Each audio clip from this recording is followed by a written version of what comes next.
앞에서도 전해드렸습니다만 구조 실패에 책임이 있는 해경에 대한 수사는 거의 이루어지지 않고 있습니다. 몇몇 언론들이 승무원 기소 예정일인 17일 이후 본격적인 수사가 이루어질 것이라는 검찰 관계자의 말을 전했지만 합수부는 이는 추측일 뿐이라며 수사 계획이 아직 없다고 밝혔습니다. 언론 보도를 종합하면 검찰에서 일정한 수사가 진행 중인 것은 사실인 것 같습니다. 무슨 이유인지 검찰이 해경의 눈치를 보거나 해경을 봐주고 있다는 판단을 하지 않을 수 없습니다. 김현주 PD가 보도합니다. 해경이 첫 출동 직후 세월호에 진입해 구조 활동을 했다면 승객들을 모두 살릴 수 있었다. 몇몇 언론에 보도된 검경 합동수사본부 관계자의 말입니다.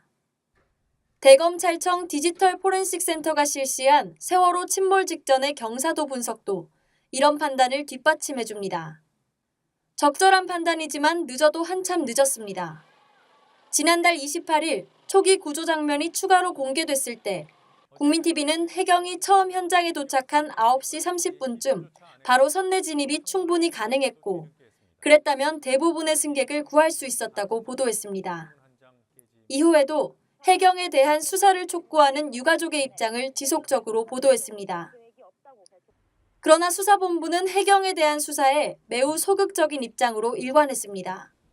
뒤늦게나마 수사본부가 해경에 대한 수사에 나설 것이라는 보도가 나왔지만 이 역시 합동수사본부의 공식적인 입장은 아닙니다. 저희가 얘기하는 거 아닙니다. 그거. 해경 수사 들어갈 것 같다는 건 그건 저희가 하는 얘기 아니잖아요. 추측이잖아요. 여전히 해경에 대한 구체적인 조사 계획도 관계자 소환 계획도 없었습니다. 수사본부는 지난달 28일 목포 해경 상황실을 압수수색해 교신 녹취록 등 관련 자료를 확보했지만 지금까지 어떤 결과를 내놓거나 참고인 조사를 하는 등의 조치는 없습니다. 그렇지만 언론에 보도된 대로 세월호의 침몰 당시 경사도 분석은 검찰이 진행한 것이 사실입니다.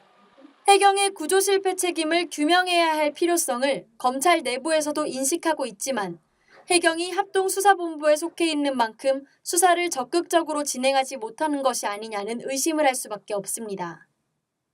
결국 유가족들이 사고 초기부터 요구한 대로 해경을 합동수사본부에서 배제하는 조치가 시급해 보입니다.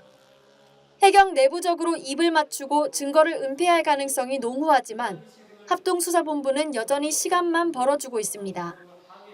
국민TV 뉴스 김현주입니다.